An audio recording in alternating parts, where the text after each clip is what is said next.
વાત જૂનાગઢની કરીએ. સરકારી તંત્રમાં કઈ હદે લોલમ લોલ ચાલી રહી છે, આવો તમને બતાવીએ.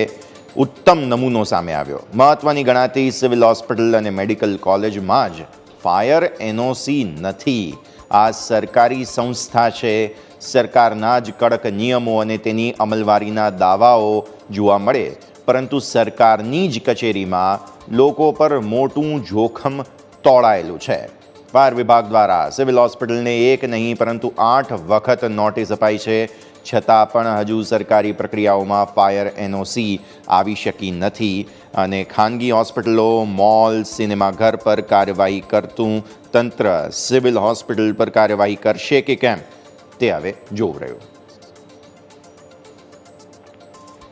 આપણે fire NOC hospital GMRS general હોસ્પિટલને મળી ચૂકેલ હતું અને એનું રિન્યુઅલ જે છે એમાં ફાયર સેફ્ટી ઓફિસરે જે કંઈ પણ સજેશન કર્યા હતા એના માટેનું આપણે અહીંયાથી પીઆઈયુને જાણ કરવી પડે અને જે ચેન્જીસ કરવા પડે એના માટે પીઆઈયુને જાણ કરેલી છે. પીઆઈયુએ ફાયર એજન્સી ચેન્જીસ માટે ઓલરેડી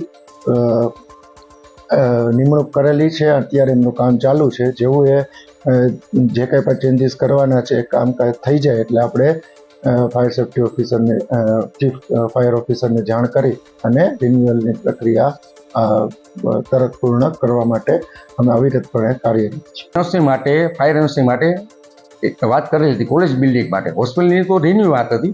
કોલેજમાં તો એ સરકારે પગલાંની આજથી 2 મહિના પહેલાં એક પીએયુ થ્રુ એક એજન્સી એલોટ કરેલી હતી. એજન્સી એવું કીધેલું હતું કે અમે હોસ્પિટલ અને કોલેજમાં બંને સાથે કામ કરીશું. હોસ્પિટલનું રિન્યુઅલનું અમારું પહેલી વખત.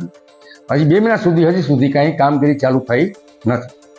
Actually fire safety officer, PIU કે હેલ્થ ડિપાર્ટમેન્ટ ત્રણેય સરકારી એજન્સી છે. ત્રણેય હારે વળી સાથે વળી કામ કરતું હોત તો આ કામ ચાલુ થઈ ગયું હોત તો આવી ભવિષ્યમાં ઘટના ન બને. હોસ્પિટલ છે એને અગાઉ એનઓસી અપાયેલું છે જે તે સમયે. રિન્યુઅલ વખતે અમારી પાસે ફાઇલ રજૂ થયેલ. ફાઇલ રજૂ થતા સમયે જે નોર્મ્સ મુજબ એનબીસી, સીજીડીસીઆર અને વખતની જે સરકારશ્રીની ગાઈડલાઇન છે હાઈરાઇઝ બિલ્ડિંગો માટેની, હોસ્પિટલો માટેની, આઈસીયુ માટેની, તે ગાઈડલાઇન બાબતે અમે તપાસ કરતા તેનું પાલન થયેલું ન હોય, એક્ટિવ ફાયર મેજર્સ અને એક્ટિવ ફાયર સિસ્ટમ પૂર્ણ સ્વરૂપે ના હોય અને કાર્યરત ના હોય, રિપેરિંગની સ્થિતિમાં હોય, અમે એને રિન્યુઅલ કરેલ નથી.